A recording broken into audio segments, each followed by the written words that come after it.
নেওয়া হচ্ছে। রাজ্য সরকার সব কিছু ব্যবস্থা নিচ্ছে, মুখ্যমন্ত্রীর নির্দেশেই এই সব চলছে। এর ফলে সাধারণ মানুষের অনেক বেশি উপকৃত হবে। ডিমের দাম যেরকম অনেকটাই কম।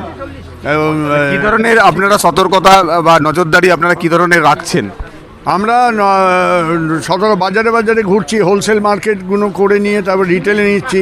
হোলসেল মার্কেটে যেখান থেকে মাল আসছে সেগুলোকে চেস করছি।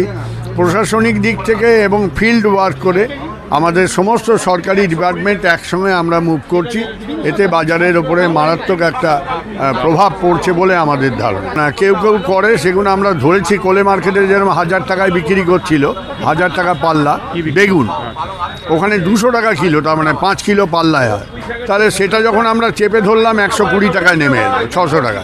সেরকমই এরকম কেউ যে করে না তা না, তার জন্যই এই নজরদারি এবং এইটা চলবে। এটা একটা লম্বা প্রসেস, বরাবরই চলবে। প্রশাসনিক দিক থেকে যা ব্যবস্থা নেওয়ার আমরা নেব।